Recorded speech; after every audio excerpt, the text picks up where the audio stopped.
Les potes, tout le monde c'est Famo, j'espère que vous allez bien. Et aujourd'hui, on s'intéresse au cas de Chaton MLS.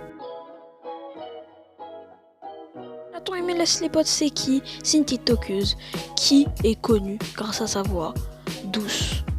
Elle a 18 ans et a 10 000 abonnés sur Instagram et 55 000 sur TikTok.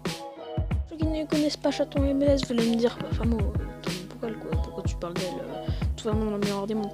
Et non, les potes, car il n'y a pas si longtemps que ça, il s'est passé une tragédie. Mais avant de passer au sujet de cette vidéo, dites-moi si vous kiffez la petite musique dans du fond et tout ça, la miniature. Car maintenant j'ai connecté mon compte sur l'ordi, du coup je peux faire des miniatures, ça c'est nickel ça. On n'est pas là pour parler de moi, on est là pour parler de Chaton MLS. Du coup la tragédie, les potes, c'est qu'un utilisateur de réseau social, comme vous et moi, voilà, je parle comme un homme de 90. Il a tout simplement posté une photo de chaton avec une croix gammée. Voilà, la croix gammée, je vous apprends, c'est le symbole d'Hitler, le plus gros fils de pute de toute l'histoire.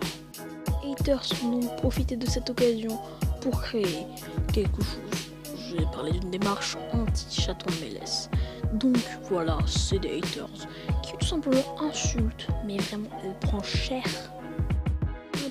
Les gars, j'ai même pas envie de vous montrer les commentaires tellement c'est grave. Alors, beaucoup de gens reprochent à Chaton MLS d'avoir mis son compte PayPal sur ses réseaux sociaux. Moi, franchement, ça me dérange pas. Il y a quoi de mal à faire des dons? Voilà, tout le monde fait ça, alors pourquoi pas elle? Et comme elle le fait sur ses TikTok, beaucoup de gens lui envoient des cadeaux sur Fortnite. La majorité de sa communauté est assez petite, voilà, je pense pas plus de 15 ans, je pense. Forcément, quand ils voient ça, ils ont envie de lui envoyer un cadeau, comme ça il passe dans ses TikTok. On va parler d'un gros point négatif de Chaton MLS, c'est tout simplement que comme elle a trop d'abonnés, bon forcément elle veut pas jouer avec tout le monde, forcément c'est trop, mais comme il y a trop de gens qui lui demandent des pubs, elle a décidé tout simplement de faire payer ses pubs. Faire payer les pubs, voilà, donc par exemple je lui demande ouais Chaton MLS, tu peux me faire une pub? Ok, ça fera 30 euros.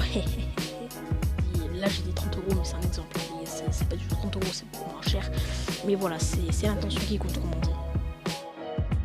Donc si on va sur son Instagram, voilà, je crois dans son Instagram, et qu'on va dans sa story, on peut voir que bon là je vais passer qu'elle met des codes créateurs, elle met ses codes créateurs, voilà, les abonnés lui envoient des photos, des codes créateurs, voilà, il n'y a rien de mal à faire ça, voilà, codes créateurs, voilà, vous avez un peu prévu tout, voilà, elle met des photos de codes créateurs, il n'y a rien de mal, voilà, après, ils mettent ça, il y a un onglet code créateur, du coup tu cliques dessus, et il y a full créateur, moi j'ai juste envie de dire... Encore. Ça fait beaucoup là, non?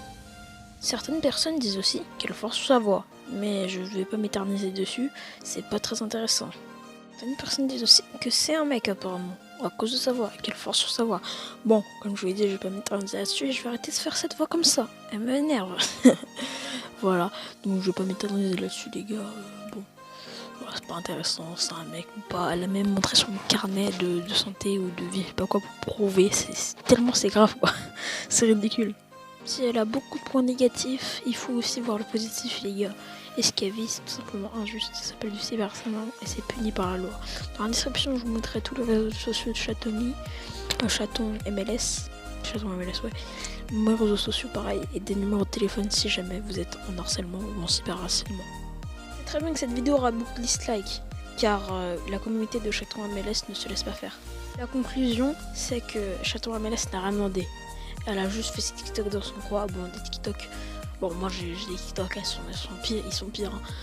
Mais elle fait ses TikTok dans son coin, elle a eu du succès, et forcément quand on a eu du succès, on a tout le temps des haters qui sont sur nos dos. Donc moi ce que je conseille à Chaton MLS, c'est tout simplement d'ignorer les haters, d'arrêter de leur répondre en faisant des TikTok, ça sert à rien. Tous mes réseaux seront dans la description, ainsi que je suis là de Chaton et des numéros si vous êtes en difficulté parce que vous êtes en harcèlement ou en cyberharcèlement. Moi je vous dis à plus, c'était Famo. Ciao.